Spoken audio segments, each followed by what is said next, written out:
This week in MMA, We have Conor McGregor throwing shots at Daniel Cormier for his commentary at UFC 264. we have Ciryl Gane absolutely dominating Derek Lewis in the main event of UFC 265. And Dustin Porier and Diaz trade jabs on Twitter for a potential fight. All right, so let's get right into it. Conor McGregor, So, Daniel Cormier. Tell me about it, Rajiv. yeah, I think everybody kind of, if you didn't know, well, you're probably sleeping on the rock or something, but we all know Conor McGregor has beef with Khabib, a close friend of Daniel Daniel Cormier. Cormier, and, you know, a couple of weeks ago, Conor McGregor made some Wild. questionable comments on Wild. yeah on Khabib's late father. Um, we should have a tweet up on the screen. Showing what Conor McGregor said. Basically, a response to Khabib calling him evil after his 264 loss to Dustin Poirier. Mm-hmm. And yeah, DC came out and defended Khabib and was like, Conor McGregor kind of crossed the line saying what he said. And Conor McGregor responded, calling him drunk, calling him fat, basically questioning his comments on his commentary, on his 264 performance, certain things that happened in the fight, questioning Cormier saying that Dustin checked a leg kick, and just trading jabs. To be honest, on Twitter, but DC responded and told him if he wants a fight, they could fight, but that's not going to happen. He's retired, and just stay off Twitter and focus on the guys that beat in your ass in the octagon, which is It's facts. It's you know facts. yeah At the end of the day, because we're both McGregor fans, but I'm a really big fan of DC. But I think what DC stating is it's the truth at the end of the day. Because let's be honest, we all of us saw that first round against Dustin Poirier, and the third time they fought at UFC 264, if I'm not mistaken. But yeah, everybody saw that first round. All of us knew what was gonna happen if that fight didn't continue. Yes, Conor McGregor broke his foot, and there's always the question of well, what if he didn't break his foot? What would have happened? But based on the way the fight was going, that fight was only ending one way, and that was either a Dustin TKO or Dustin knockout or Dustin decision. There was no way no McGregor was no winning no that no fight, no in my no opinion. Okay. no see, that's Okay. why I disagree with you. Okay. That's why I Okay. disagree with you. Okay. Well, let me hear what you got to say though, because this is what this show is all about, because dog. Let's say. because every round starts on the feet. And Mm-hmm. yes, Connor was on he was mounted by Dustin, but if you check the significant strikes, Connor outlanded Dustin in significant strikes from his back, right? Fair That's the enough. first thing. So Why did Connor show um, the takedown and the guillotine at the start though? yeah. So I don't know how that round was a 10 to begin with. No, it But wasn't 10. anyways, It was a 10-9 for Dustin, in my opinion. yeah, I agree with the 10-9, 10-8 is questionable. Yeah, it is. The It is. second thing is, like I said, every round starts on the feet. You never know what Connor could have come out with. Connor could have made adjustments and he'd have learned not to go for this, not to go for that, not to try to take down, keep the fight standing, keep his distance, whatever. Mm-hmm. But my focus is more on what he said because, like, I understand your side where you say, Connor should really just focus on what's going on in In the ring. In the in his octagon, sorry, my in bad. the octagon. Yeah. But you need to remember, Habib keeps talking about McGregor, and DC keeps talking about McGregor. So my whole thing is, if who's Khabib to call Conor evil? You know, because that's what started the whole thing in the first Yeah, place. okay. I agree that was out of place. Like, 100% Khabib was out of place for saying that. But McGregor's reply at the same time was very out of place as well. With the whole thing about, his father being evil and, his father being good and COVID being evil and whatnot. While I understand what McGregor was trying to say with, okay, how could good always defeat evil if your father was good and COVID is evil? I understand that. But at the same time, too, dog, McGregor's a big man, dog. He's supposed to know where the line is at a certain point, and that's why I think he kind of steps some boundaries in my opinion. And this is the thing about Connor, he makes supporting him so difficult to do, dog. Like it's, but like back in 2015, 2016, if you're a McGregor fan and you could say you're a McGregor fan from day one, that's like a big thing because everybody was hopping on the McGregor bandwagon back then. But now in Yeah. 2021, to say I'm a McGregor fan, it's somewhat embarrassing, because I just all the wild stuff he's be doing. No, see, like that's what I would disagree as well because like I feel that's what still makes them so watchable, make people want to tune in to see him fight. Whether it's kind of like the same thing with me, whether it's like you don't want to tune in to watch him win, or you want to tune in to watch him lose. But the point is, still tune in to watch him. Yeah. That's the whole point, right? But and like I could see your point where you're saying he crossed some boundaries with the whole, COVID good father evil thing. Mm-hmm. But my whole thing is, if Khabib could keep his name out of his mouth, Conor wouldn't have a reason to respond to him. Conor wouldn't have a reason to respond to DC defending him. Mm-hmm. But, so that's kind of where it is. I kind of shift blame more towards Khabib and DC more than towards Conor. Yeah, I can understand that as well because excuse me, if you're Khabib, you already beat McGregor in the ring, and as painful it is to say for me being a McGregor fan, I'm sure for you as well. Khabib did beat him at the end of the day, so Khabib does always have that thing over him. But at the end of the day, I didn't see it necessary for Khabib to go on, continue to, kind of spark up this rivalry unless Khabib is still fighting. Because if Khabib was still fighting, I can understand where Khabib is coming from. So, they could have a rematch later on in the future. But Khabib has hung up the gloves. He's officially retired. And I don't think we'll ever see him fight again, which is a very unfortunate thing. But I do understand that Khabib, throwing those kind of unnecessary shots. It was very unnecessary in my opinion. And it's just kind of sad to see. But if I was McGregor personally, you haven't had the best of luck in the past couple of years. You're on a back-to-back losing streak against the same guy where he knocked you out properly, and okay, yes, you did lose the third fight, but everybody knew. Well, again, this is where we differ, but in my opinion, I think he was going to lose that fight because he didn't finish him in the first round, and just the way Porier was looking in that fight. But yeah, you're on a downside right now. I think what you should be doing right now is yes, you're in recovery, you're healing from the fractured leg or the broken foot or whatever they officially call it. So I think if I was McGregor, your focus should be on recovering from that, coming back from that. Let DC talk all the crap they want to talk on Twitter. Let Khabib talk all they want to crap, or the crap he wants to talk on Twitter. Let them do their thing. You stay quiet, you stay grinding, you stay focused, and you come back and you show them just how much work you've put into recover, just how much work you've put into come back and show that you still have the opportunity and you still have the fight and the determination in you to push for a title fight. But McGregor's not doing that. He's focusing on, Twitter, replying to men on Twitter, posting these videos on Instagram. And at the end of the day, nothing's wrong with that, but if you really want to be a title, if you want to be a title contender, you want to push for that title, you have to put in the work and you have to show it. And this is kind of going back to what we talked about after the fight, about Conor McGregor not being serious and perhaps not taking his training camps as seriously. So, yeah, that's kind of what I have to say about that. Right, yeah, we all, I think we could agree to disagree. Like, I do agree with some of the things you say in terms of, Conor need to focus on his recovery, his skills in the octagon, like trying to become a contender again. All of that, I do agree with that. But the only thing, like I said, I would disagree with is, his comments being over like, a boundary or whatever you want to call it. Mm-hmm. I feel like it was warranted, but we could move on from this to another hot topic in MMA now with the same guy who fought Conor McGregor, Dustin Porier, and Diaz have been going back and forth on Twitter as well. Yes, Conor McGregor's two arch nemesis, depending on how you look at it. Dustin Porier and Diaz. So what's been going on with them on Twitter? Tell me about it. Well, a couple of years ago, Dustin and Nate was scheduled to fight, and I really can't remember what was the reason behind the fight falling through.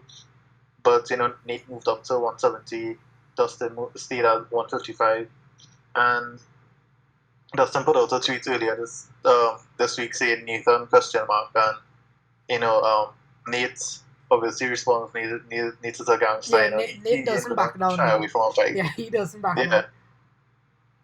And he was saying, hey, I'm ready to go. And the tweets will be up on the screen so everyone can see it. But Yeah, I'll try and throw it up now yeah, if he I was can find basically it. saying, he ready to go. And apparently, yeah, I'm guessing this is what happened from Nate's tweet, but he was like, that's 2-0 because apparently Dustin didn't want to fight. And then Dustin commented on his tweet and was like, the UFC lying to you, he wants to fight, but they won't give him the fight. So, like, what do you think? Like, this is a fight that interests you or no? Dog, yes, definitely. Because Dustin and Nate are two guys that will just scrap it out, dog, no matter what. But the interesting thing is, what division would you think they would fight at if they were to fight? I would like to see it at 170 because I don't see Nate wanting to cut any weight. I feel like if they do fight, it might be like a catch weight at like 160 or 165 or something, but I would prefer it be at 170. But, like, imagine how gangster it would be if Nate Diaz cut weight, went down to 155 and beat number one contender. In the lightweight division, that's mad. Because like, a whole other thing on this side, I think that in terms of the lightweight division, I think the next title fight for Charles Oliveira is Dustin Poirier. But that's besides the fact. If Nate were to cut all the way down to that weight and go and absolutely slap up Dustin Poirier, the entire UFC and MMA will be put into absolute chaos. Because if Nate could be the number one contender, everybody in the lightweight division be like, okay, if Nate could do it, why can't I do it? And that'll just create a whole incredible kind of disaster in the lightweight division that I would personally love to see, because the more drama, the better. And Dana White would love to see it too, the little money hungry bastard. Yeah. But yeah. But if the fight is at 170, if Nate Diaz came out the way he did in his previous fight, where he was absolutely, because okay, we're both Nate Diaz fans, but we have to accept reality. He was absolutely outclassed in those first 4 rounds. If he comes out like that, in any one of those first 4 rounds, if he has that kind of performance again against Dustin Poirier, he will get slapped up. And he will get slapped. But if he comes out swinging hard... No, you can't sleep at Diaz, so you can't sleep at Diaz. If there's a guy to sleep at Diaz, it's probably Dustin Poirier at this point. I mean, well, in that division, because if you put, I don't know, let's just say Nate Diaz against Francis Ngannou, he's probably sleeping him. But we'll get to the high heavyweight division a little later. But... Well, hot take, dog. I feel if every fight happens at 155, it happens at 170. Nate is gonna bitch slap Dustin all over that octagon. I would absolutely love that. But if I'm a betting man, I'll put money on Dustin Poirier. But the UFC fan in me really does want to see Nate Diaz absolutely slap him up, dog. But being realistic, I think I don't think Nate has it in him anymore. I think he's just a little bit too past it. But that doesn't take away from the absolute spectacle that Nate Diaz is. Disagree again, because like I see Nate Diaz winning that fight. I don't see Dustin, because I don't see Dustin sleeping him. I don't see Dustin knocking him out. I don't see any of those things happening. I see Nate Diaz eating some shots, controlling the octagon, kind of wearing him out. And the only way Nate Diaz is gonna lose that fight is by decision, because Nate Diaz doesn't lose fights, so he's just run out as Hey, that's an incredible saying there, because the more I think about it, it would be very difficult for Dustin to sleep Nate Diaz just because of the quality of the chin that man has on him. He just doesn't go down, he doesn't get knocked down, much less for knocked out. But yeah, he'd probably take it in a decision, all things being said, being realistic. It more likely would go the same way that the Leon Edwards fight went, if I'm not mistaken, against Nate Diaz very recently, where like I said, Leon Edwards absolutely had him for the first 4 rounds, and Nate woke up in the 5th round and was gonna finish him, but like I said, he just ran out of time. But in a street fight, Nate's winning that situation. In that situation, though. Yeah, I agree. There's one more thing to end. Like, if we move on to Ciryl Gane and Derek Lewis. Yeah. I feel like if I was a betting man, I would put my money on Nate Diaz as opposed to you betting on Dustin. I think Nate would just kind of ride it out until maybe the fourth or fifth round. Dustin would be a little bit tired. We don't know how good his cardio is. He hasn't gone 5 rounds in a long time because since his last 2 fights ended early. Mhm. And yeah, I would put my money on Nate to probably finish Dustin in the fourth or fifth round. Damn, that is a hot. That's a dog. I was gonna say that's a hot take, dog. Especially when you consider that Dustin Poirier is actually the #1 ranked lightweight contender in the UFC right now. Speaking of the #1 contender, we have a new #1 contender in the heavyweight division. Oh, yes, if you missed last week's pay-per-view, we have Ciryl Gane, who defeated Derek Lewis by, I believe, a 4th-round TKO. I think it was the third. Whatever it was, but I mean, regardless, we have a new #1 contender. It's Francis Ngannou's heavyweight title, and I mean, what are your thoughts on this? It might just be the most talented and skilled lightweight there is to rival Francis Ngannou. Yes. And well, why I say talented and skilled, because speaking of Stipe Miocic briefly, yes, he did have the striking and grappling skills to be probably the best heavyweight, but from what we saw in the rematch, Francis Ngannou absolutely picked him apart. And when we saw Stipe shoot for the takedown and I saw Francis stop it, I was like, yeah, Stipe's time at the top is done. Because I genuinely believe that Francis is the best all-rounded fighter in the UFC. And Ciryl Gane, from what he's shown so far, I do believe that he's probably the closest person there is to taking him down in the UFC. Because, yes, in our preview show, in case you missed it last week, go check it out, we both had Derek Lewis winning the fight by a TKO. I had him winning, I believe, in the 2nd or 3rd round, and you had him winning in the 4th or 5th round, if I'm not mistaken. But we had Derek Lewis having a knockout in the late round. So hypothetically speaking, if Derek Lewis was to win the fight against Ciryl Gane, he would have gone against Francis Ngannou. But if I'm being honest, I think Ngannou is just a way better wrestler than Derek Lewis and would have dominated him on the ground and won that fight eventually. But this is the point about Ciryl Gane being a good around all fighter. I think that will make a big difference. Yeah, honestly, I think Ciryl Gane is a heavyweight that moves like a middleweight. Like if you look at that fight, somebody was saying versus Derek Lewis. Yeah, it was Rogan. No, it wasn't Rogan didn't come there. I think that might have been John Anik or the British guy. No, I watched Rogan talk about it on his podcast, if I'm not mistaken. Either that or he tweeted it out or something. But I think it's Rogan that said it, but I could be wrong. But focusing on Ciryl Gane, I liked how he was able to maintain distance, use his height and reach advantage to we had Derek Lewis legs, hit him with leg kicks and then control him. He didn't even get close to him for Derek Lewis to land any shots on him. And if you look at the size difference now between Ciryl Gane and Derek Lewis, Francis Ngannou, champion. I feel like Francis is a little bit too yes, he was good in stopping Stipe's takedown, but compared to Ciryl Gane, I feel like he's more one-dimensional and he'll look for a knockout, as opposed to how Ciryl Gane would fight, and he would fight strategically and controlling the octagon, maintaining his distance. I feel like I feel like Ciryl Gane would be able to beat Francis Ngannou. And I feel like he would do it comfortably. He might walk out there without any sort of damage on him. Jeez.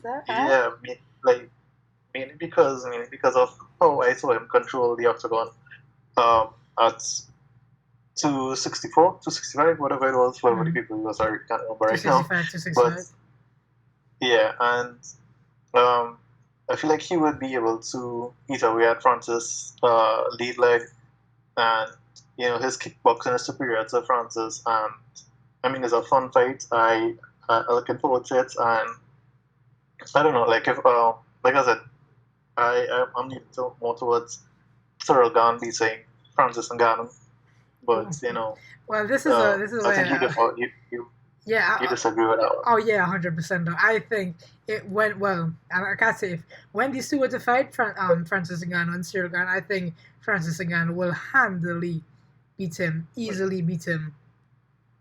You see, the thing is, you say Ciryl Gane will leave without a scratch. I think Francis Yeah. Ngannou will leave without a scratch. I think it'll be a relatively early night for him. He'll come in, reassert himself back into the heavyweight division and be like, yeah, Ciryl Gane is good, but I'm still the king of this division. Like, nobody comes close to me. And yeah, because I just think that the one main thing I would say that Francis Ngannou's weakness was before that second fight against Miocic was his wrestling. And what did he do? He brought in guys like DC, Kamaru Usman, incredible grapplers and wrestlers, especially at the heavy, yeah, especially those guys, especially at the heavier end of the UFC roster. So yeah, I just think that Francis Ngannou is just way too good overall for him to get beat by a guy like Ciryl Gane. But don't get me wrong, Ciryl Gane has definitely proved me wrong in showing that he is a great all-around fighter. Yeah. Well, we'll see. We have another disagreement on who we think is the superior fighter between those two. But the good thing is they will eventually meet because that fight against Derek Lewis was the interim title. Mm-hmm. So there will be a unification title bout, and we're looking forward to seeing that. We're also looking forward to seeing Stipe Miocic get back in there. Definitely. There were some talks about him fighting John Jones potentially as his first fight, as John Jones' first fight back in the heavyweight division. So we have that to look forward to. Yeah, so man. I mean, overall the heavyweight division kind of heating up again. Yeah, and So it's looking great to see. forward. It's great to see because I mean, all of those guys definitely gonna knock out John Jones whenever they do fight. Wait, what? And that's why we leave it for this show. That's why we'll wrap it up today. If you want to see more, guys, be sure to come back here next week where we'll be having a preview of the. We're gonna have a preview. I don't think we're gonna have a preview. We're gonna do a post-fight recap of the UFC Fight Night Gane versus Gastelum. Where, if I'm gonna be honest with you guys, the only big fight on that card is the main event, Jared Gane versus Kevin Gastelum. But yeah, despite that, come back here next week, guys. We're always here. As always, be sure to check out the channel, all the links in the description, follow us, like us, all that good stuff. That's been it here, guys. Later.